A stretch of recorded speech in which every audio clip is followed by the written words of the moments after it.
Okay, so we're going to go on to our final segment. Cool. Everyone's favorite segment. It's called Plug or Unplug.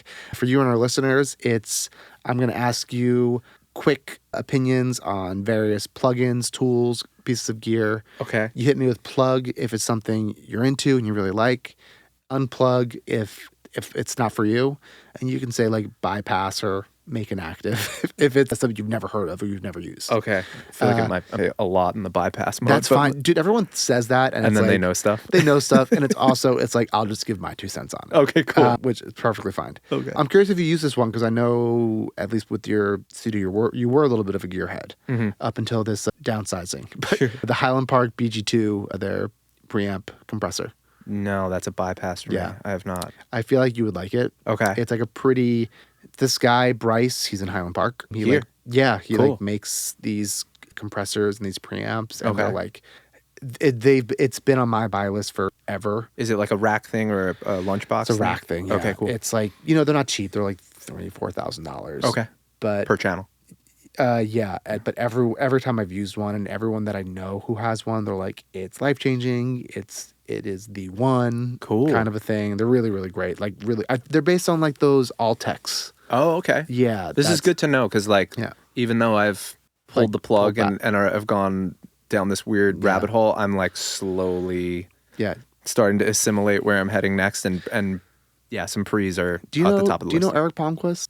That sounds very producer. familiar. He was also managed by the Best Friends guys. Oh, okay. But he's Maybe done that's like why I know the name. he's done like Thrice's last couple records. He's done the Bad Sons records, but he got me onto it. And like he's like my favorite, like every vocal he does just sounds like how I want vocals to sound. I was like, dude, what are you doing? He's like, it's just this thing. Crazy. And I'm like, cool. I guess I'll get that. Yeah.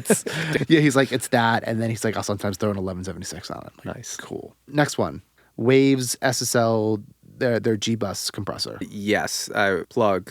We were using that quite a bit for sure. What do you like to use it on? I feel like Warren had it on, I don't remember what, but he had it up a lot. It was just there. It was just there. You got to remember, I'm the one as Like part kind of the of duo in- who's just gets to play with toys, and he's the one who has to make my nonsense make sense. So he was the ones. My plugins were more the creative plugins rather than like the sonic, the utility ones. Exactly. Yeah. He was more the utility plugs, but I saw it up quite a bit for sure. Yeah. Next plugin. It's Plugin Alliance plugin, but you can also get it, I believe, in UAD. The Mag EQ4.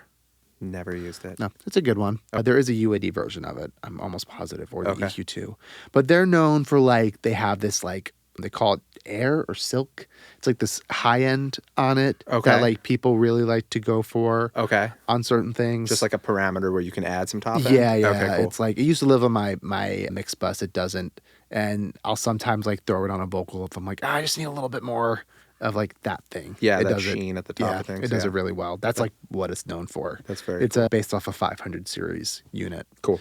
Next plugin. This one you might not know, but I'm curious. Striking out here. I know. I always have a couple obscure because I'm always surprised. Like sometimes people know. Sure. And then I get excited. And I'm horrible because I have almost every plugin. It's a real problem.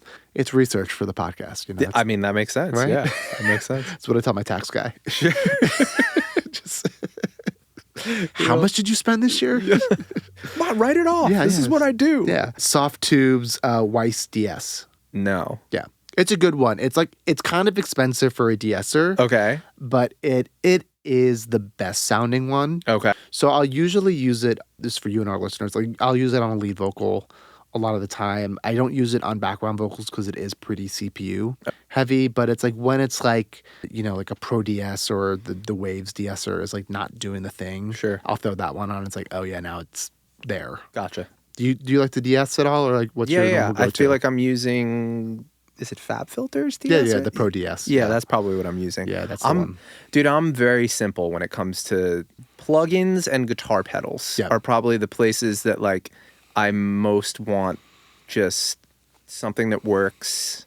I went down the rabbit holes for a bit, and it's just, I don't know, it's just the way I create is... They're deep rabbit holes. Don't go in them. And you got to recognize when your shit starts sounding worse, right? Yeah. When you're you're getting excited about something that like is not helping your song. So I just had to recognize it in myself. I know other people, like, it's not trashing any. No. Like, everyone works differently. Yeah. Like, for me, it's like I like buying new plugins because I like being inspired and I like Totally. new toys, and it gets me excited. Dude, totally. I have a buddy who's Yeah. exclusively in the box, and how quickly he's able to create, and his like plugin arsenal. Yeah. I like marvel at it and like wish I had that thing, you know? Yeah. But I'm just different. It's just fun. I've been lucky lately where it's like I've gotten in with like a couple plugin programs Hell at yeah. companies where it's like I'm actually spending less now. Yeah. Because they're like, yeah, like, here you go. I'm like, sick. Like, That's good. I'll take it. Next one is a piece of gear. Okay. The API 512 preamp. I've used it a bunch in studios over the years, and yeah, I feel like that's just like a workhorse, like workhorse, great for guitars, great for vocals. Totally.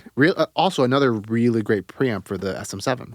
Yeah. I found. I actually remember at the beginning of my songwriting production world journey, I was in a studio in Manhattan, and the producer had done that first Miguel record, or maybe it's not the first one, but the one that's got the bigger songs on it, or like what broke him.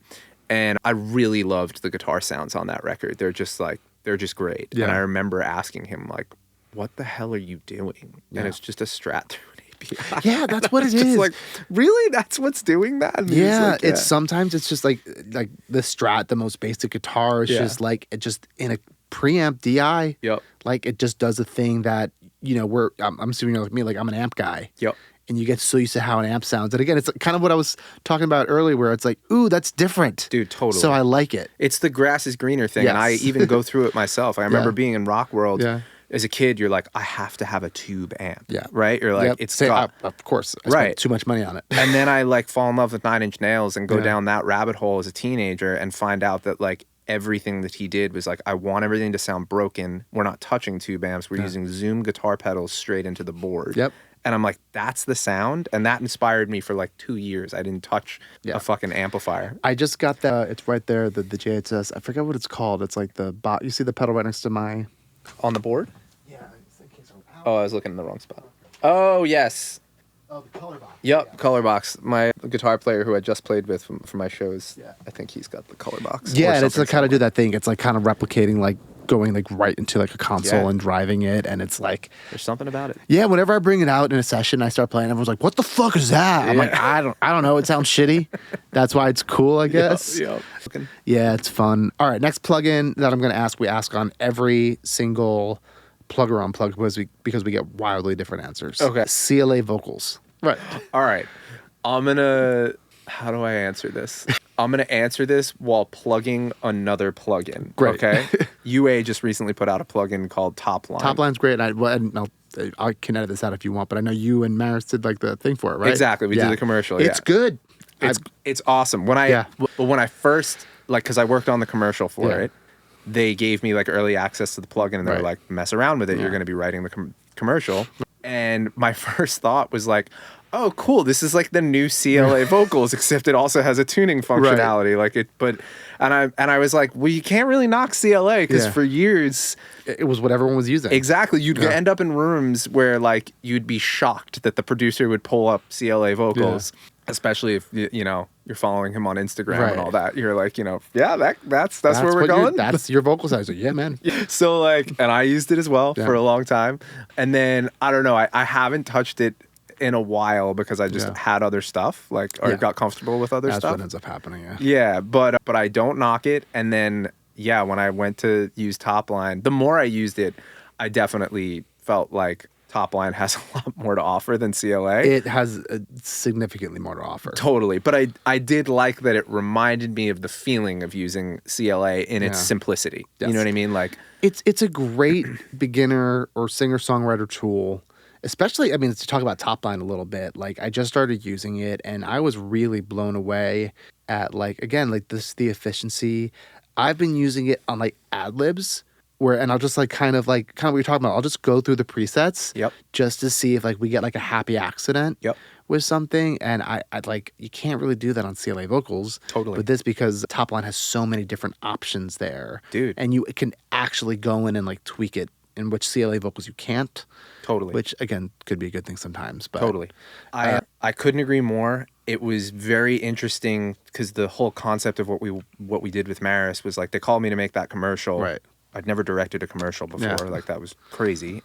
But I immediately was like, okay, like, if they're going to let me cast it, like, Maris was the first person who came to mind. Yeah. And then when we wrote the treatment for it, it gave me a reason to utilize Was It a Dream? Right. And then I wrote the concept around that song. Right. And it gave us the opportunity to reproduce the song 2 other ways to exemplify to get the thing. Yeah, which is really cool. And then they were, UA is a great company that's just like very founded in integrity, and so therefore they let me know like early on, like, if there are vocals that are being heard in this commercial through songs that you're making, they need to go through Top Line. Like, that's fair. Great. Yeah, they were like, that's important to us. And I was like, oh yeah, that makes sense. Like, okay, let me go back in and like make sure that these go through Top Line. And so I had to utilize them, and then had the opportunity to A/B to my former chain, and especially on a bunch of backup stuff with like the spatial stuff. And it's great. Yeah, the air knob, like getting a little bit of that top end. I was just like, oh yeah, we beat it. We beat what I had on here with this plugin, and I was really excited about it. No, it's really amazing that you got that opportunity. I remember I saw it because like I think Maris posted about it before. Like I saw that you posted about it, and I was like, oh, sick. Yeah, like, it was wild, man. Yeah, it was probably the most fun thing I've ever seen. Yeah, and then I still see the Instagram ads every 5 seconds. That's awesome. So it's nice. Well, dude, I've taken up far too much of your time. Oh no.